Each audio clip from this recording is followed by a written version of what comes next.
New section of the Photoshop course. In this one, we're going to be looking at editing photos.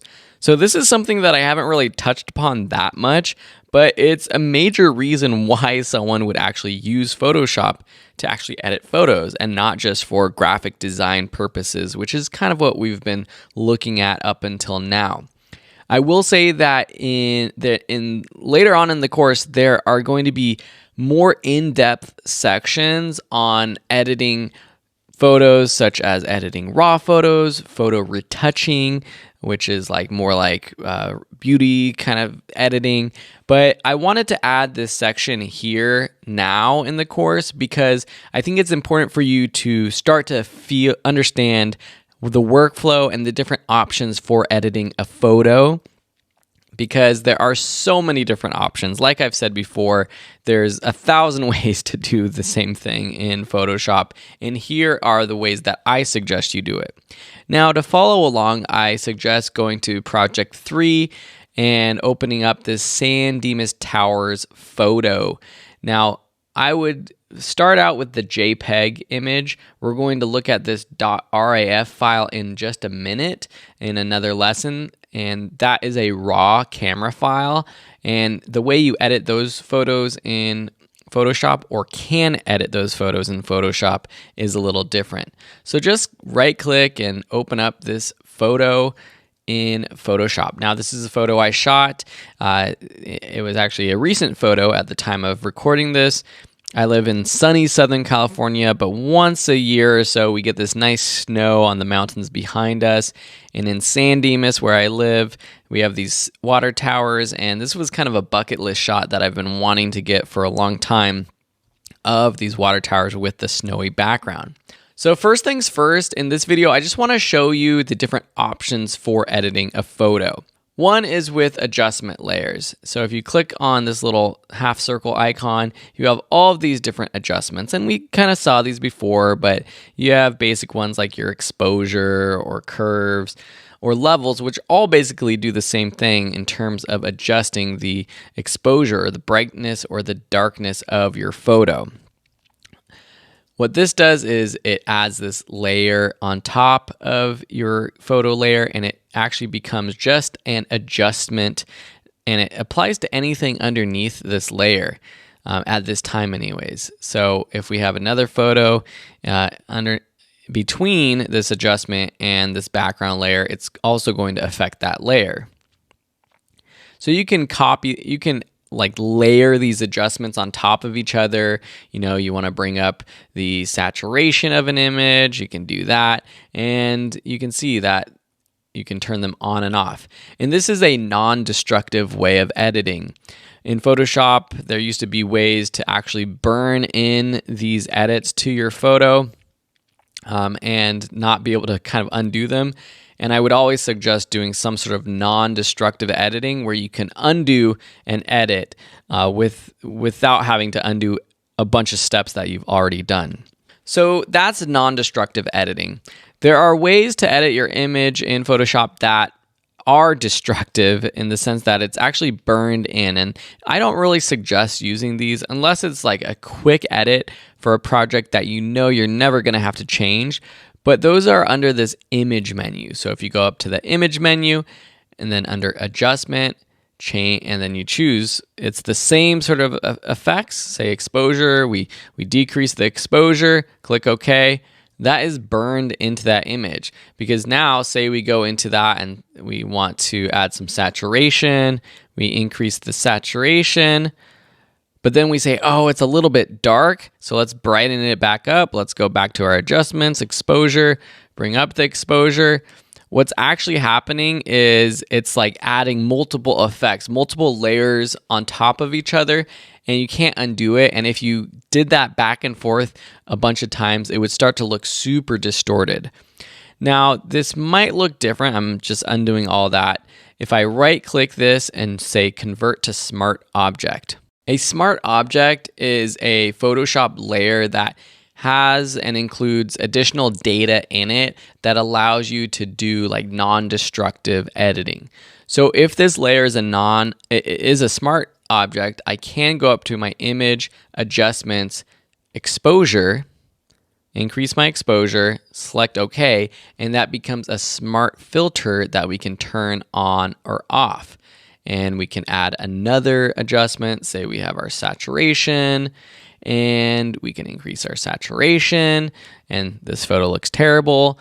But you can always get back to these different filters down here and adjust them just by double clicking them, and it'll bring that filter settings up. You can turn them on or off. And that's a better way of editing a photo. So I would suggest either doing the adjustment layer route or converting your photo to a smart object before editing your photo, so you're not doing destructive editing. So those are a couple of different workflows for editing photos. I'll leave it up to you to decide which one you want to do. I find myself using the adjustment layers is better in the long run a lot of times, but if you want to kind of keep your layer panel a little coarse, in this one we're going to be looking at editing photos. So this is something that I haven't really touched upon that much, but it's a major reason why some layer these adjustments on top of each other. You know, you want to bring up the saturation. In this lesson, I just want to show you how to adjust the exposure of your photo, and the adjustment option that I would recommend first. So as I mentioned, I like using these adjustment layers.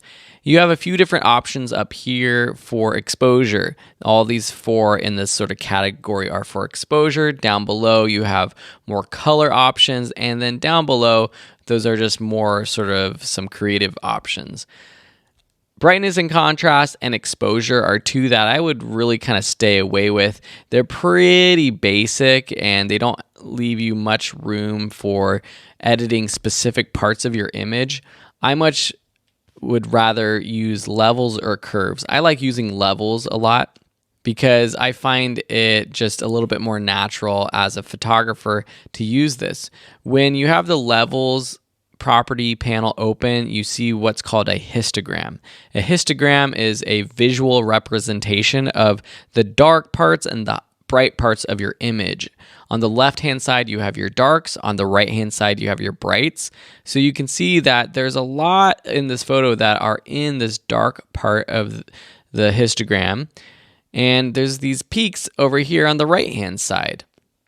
You can click auto and it will automatically try to balance out your image, but when I did it for this photo, it doesn't really look that great. You can also take these little points at the bottom of this histogram and move them right to left. So moving this left one to the right will make the darks darker actually, because it's in essence moving all of the histogram, the darks on this histogram, more to the left, because this is kind of the edge. You can imagine it as the edge of your histogram that we're moving to the right. And same with this right point. This is your white point, and so if we move this to the left, it's going to make everything brighter. This middle one is really where a lot of magic can happen, and the combination of these, dragging it to the left will make things brighter, dragging it to the right will make things darker. So depending on where you want to go, I'm going to actually drag this to the left so that the darks get a little bit brighter. But then I'm also going to drag this left one to the right to bring back some of that contrast. And it's all kind of a balance. So I'm taking the mids again, moving a little bit to the right again, which brings back down some of the highlights as well. And you can actually layer these on top of each other too. For example, say we liked what the levels did here, we can then add a curves adjustment. So curves is another one that I like, and we've seen this before. It's this graph where you click on a point and you can actually bring down or up the exposure of a specific part of your image. For example, if I just want to bring down some of the highlights, I can make a point right here on this line and then bring down my highlights just a little bit, just like so.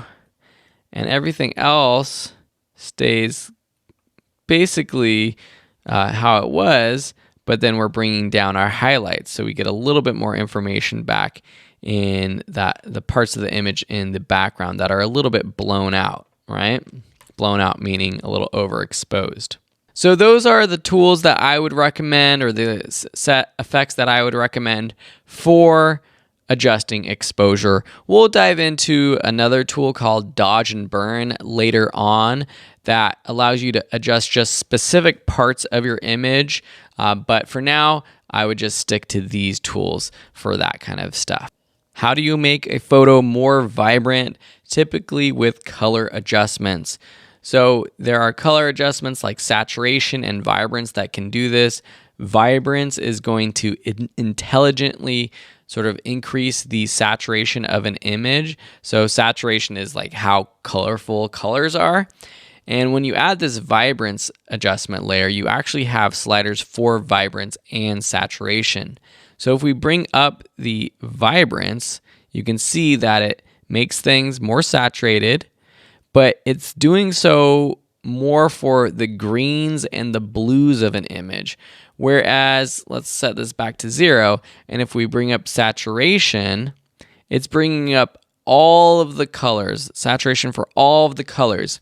Now, for a landscape photo like this, bringing up saturation is a good option because we might want to bring up all of the colors, or maybe black and white's cool too. But when you start to edit portraits or pictures of people, if you bring up the saturation too much, it starts to look a little unnatural because you're bringing out a lot of like the orange and yellow and reds in people's skin tones. And that's where you would much rather use the vibrant slider because it will bring up all of the other colors and not so much the reds and yellows and oranges. So skin tones will stay more natural. So I definitely recommend using the vibrance adjustment instead of saturation. That being said, there is a hue saturation adjustment which has saturation, but it has a couple other sliders as well. One is this hue, which actually changes the colors of the hue of a color. So the hue of a color is what you actually perceive the color to look like, and so adjusting the slider can give your photo kind of a style if you want. You also have this lightness, which is kind of a quick adjustment for exposure. It's not one I would recommend, but one maybe more for a stylistic approach rather than actually affecting the exposure. If you want it to look a little bit faded, you can use this lightness slider. So this hue saturation adjustment is better for giving more of a style to your photo. We saw the photo filter before. That's just a quick way to give your photo sort of a filter. A couple of these warming filters are nice for giving it more of like a sepia tone if that's for what you're going for. And the last one I want to show you is this color balance slider or adjustment layer. This is where you can really get funky with colors. You can do it specifically for shadows, midtones, or highlights. So say we want to just play with the highlights, which are going to be mostly the mountains in the background. We can adjust the cyan to red slider, the magenta to green slider, and the yellow to blue slider. So say we want this to be a little bit more blue, magenta. You can really come up with more of a stylistic look using this color balance adjustment. So obviously this doesn't look natural, but it's just another way of making your photos pop and getting creative with your colors. The one that I would stick to though for really quickly making your photos pop is the vibrance adjustment. We've been talking a lot about how to change what your photo looks like, but what about a basic edit like cropping? Well, the first thing you can do is if you like the aspect of this photo and you just want to kind of zoom in, what you can do is just unlock your background layer, your photo, and of course you can just zoom in this way and move your photo around. But if you don't want to do that and you want to actually change the crop and make it more panoramic or something like that, make it square, you have a crop tool. C on your keyboard or clicking this tool, it brings up your crop edges to this photo. We can then go and adjust this. So we're going to make this super skinny, something like this, more of like a panoramic. Make sure, at least for me, I like having this delete crop pixels off, unchecked, because if you have this on, it's sort of a destructive edit in the sense that you can't undo the crop once you've made that. So I like having that off, because now if I press return on my keyboard to lock this crop, but then I say, oh, wait just a second, I need to kind of pan down or make this a little wider, I can still do this. If I have my delete cropped pixels on and say I do this, and then I go back and I want to crop out again, whoopsies, that photo isn't there anymore. Okay, so I think it's a good idea to definitely have this unchecked, okay? Now, say you have a specific aspect ratio you're going for, you can click this drop-down menu. Say we have a square, we're making this for Instagram or whatever. It now has a square aspect ratio that you're working with for this photo, okay? So say we have a square like this. We're gonna frame up our water towers in sort of that lower third on that intersection. And again, press return on our keyboard, and that locks it in place. I want to actually zoom this in a little bit, so I'm just going to actually press V on my keyboard, which selects this layer and zooms in. Now I undid that really quickly to show you the straighten option. So say you have your crop tool on and you want to straighten a horizon, for example. You can click this straighten tool. It's like a level. And then what you literally do is click and drag across whatever line or horizon you want to be perfectly level. And then when it does that, it actually will rotate this image so that that's perfectly level. Now, that was such a minor adjustment. Let me just show you something crazy. Say we want this hill to be level. See how it rotates our image for us? That's what that straighten tool does. There are a couple other options up here that you can see. Here's like the grid that you can change what it looks like. You can use things like the golden ratio or the golden spiral, which are photography terms and things to kind of help enhance the composition of your photo. I typically leave it on this rule of thirds overlay. And that's how you crop your photos or just adjust the aspect ratio of your lesson. I want to show you the dodge and burn tools. These are tools that allow you to adjust the exposure of specific parts of your image using a brush. So let me just take off all of these adjustments that I've made so far. And the dodge and burn tools are right here. The problem with the dodge and burn tool is that it's a destructive edit. So dodging is going to make your photo brighter, burning is going to make it darker. So say I take my dodge tool and you have settings up here like the brush size, the range, which is where this is going to actually affect your photo. If you want it just to affect the shadows, just the midtones, or just the highlights. And then the exposure is sort of how powerful the adjustment is. So what's going to look pretty dramatic is if we use the dodge tool to increase the exposure of some of the darker parts of our image, the shadows down here in our trees. Okay, so you can see that I did that once, and with the exposure set to 100%, it makes it pretty bright. Say you want to maybe do this a little bit more carefully, I might decrease the exposure down. And now as you do this, you can kind of paint over it multiple times. Now, the problem with this is as you do this, it's actually burned into this layer and you can't really undo it. You can't change a dodge that you made 5 steps before without undoing all of the other steps that you took. So what I like to do is, before we even start doing any dodging and burning, is create a new layer or new version of this photo and call it dodge burn. Some people go as far as doing one layer, creating a copy and dodging, and then creating another, and then burning, and then creating another for every step that you take. But for me, I'm just going to leave this one layer as dodge burn, and I'll show you kind of quickly what I might do to this photo. So as I was doing, I probably would bring up the exposure of these shadows just a little bit in the trees, something like that. I would definitely burn the highlights up here in the mountain. So I'm gonna first do the highlights. I'm gonna make my brush pretty big. See what that does. Actually, I don't want to do the highlights. That kind of makes it look a little bit like faded. But I'm gonna do the midtones. Brush over there, and then also the shadows.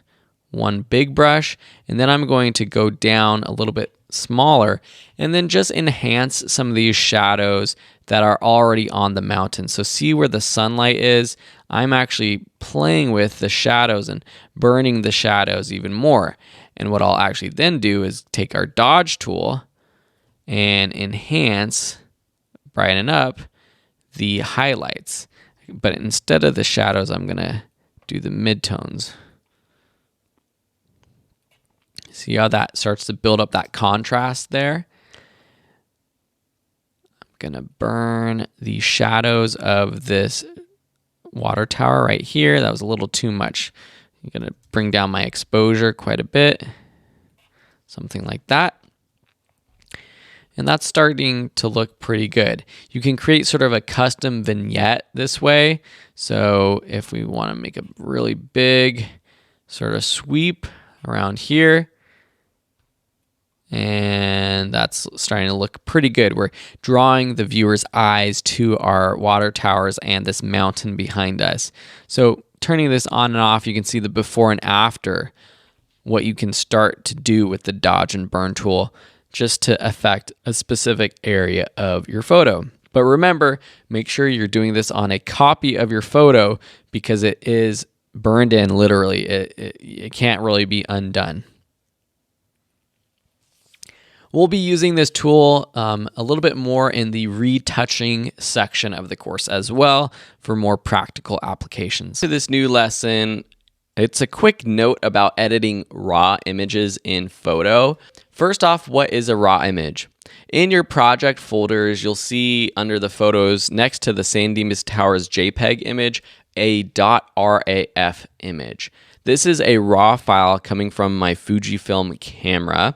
You'll notice that it's a lot larger, 50 megabytes compared to 13.8. 13.8 is still a pretty high quality JPEG, and you can do a lot with a higher quality JPEG for most instances. But there are a lot of times when a raw image is going to give you more information, more room to play with in terms of editing your photo. You can edit specific parts such as just the highlights, just the shadows, bring back a lot of missed photos where it's too dark or too bright. You can fix that a lot easier when you have the full raw image. So when you are shooting photos, that's if you don't know anything about photography, that's just one thing to note. With most cameras, you can shoot in RAW mode, which is going to give you the full uncompressed image that it's all the information that your camera's sensor is capturing, compared to a JPEG image, which your camera is actually compressing. And whenever you compress something, you're losing data, you're losing information. So what happens when we try to open this in Photoshop? You'll notice that a brand new window opens up with it called Camera Raw. You should have Camera Raw installed if you installed Photoshop from Adobe. If not, you should be able to install for free through Adobe Creative Cloud, your desktop app. It's kind of a sidecar application that I would say is definitely necessary for Photoshop because you'll want to be able to use this. You'll notice that there are a ton of options. This is super intimidating for someone who looks at this for the first time. You've got a toolbar at the top. Over here, you have panels with a bunch of tabs. You could basically do anything you want to edit this photo. It's very similar to the options you have in Adobe Lightroom if you've used that. And in this video, I'm not going to go through all of these different options. I have a full section later on that goes through all of these options for editing photos in Camera Raw. But for now, I just kind of wanted to show you what happens when you edit a raw photo and a proper workflow for doing so. But really quickly, I just want to show you these cool options. Now we have not only an overall exposure slider, which you can just adjust by clicking and dragging. To undo that, you can just double click the slider and it resets. But we also have these individual sliders for editing parts of your image. So just the highlights, just the shadows, just the whites, which are the brightest parts of your image, or just the blacks, which are the darkest. So instead of using the dodge and burn brushes to try to fix the exposure of highlights or shadows, this is probably a better way to do it, a more cleaner way to do it. And then you could use the dodge and burn brushes to add detail and contrast to specific areas. But I would definitely recommend using these overall sliders to fix your overall exposure first. And you'll see if you compare, I know it's hard to see on video, but comparing the sliders here for the raw image versus a JPEG image, you have a ton more room to play with. You have a ton more detail. If I bring up the shadows all the way, there's a lot more detail in the trees that you can see with this raw image compared to the JPEG image. You can really have something that's like almost completely black and bring back that exposure. So what's the workflow though? Once you have made all of your edits in here, you have two options or a couple options. One is to click Open Image. That's going to open up this image as a new layer in a new project. And that's great if you're completely done with editing this raw photo, but that is a destructible way of editing your photo, meaning that we can't come back to Camera Raw and make any adjustments. Say later down the road, you're like, oh wait, the contrast or the exposure is a little off. You won't be able to get back here unless when opening your image, you hold the Shift button down and choose Open Object, which makes this a smart object, which if you remember, smart objects hold more information. It's a better way to edit layers and photos because now we can, in our layer panel, double click the photo itself, not the title, but the photo right here, and it's going to open up Camera Raw again. It saves all of the adjustments we've made and we can continue editing or tweaking them. So that's the proper workflow I would use for editing your photos in your raw photos in Photoshop. Again, a later section in this course, it goes deeper into actually editing photos with Camera Raw, but I included that later on because not everyone is going to be interested in that section. If you are though, feel free to jump to that, learn how to do that, and then come back to where you left off in the course.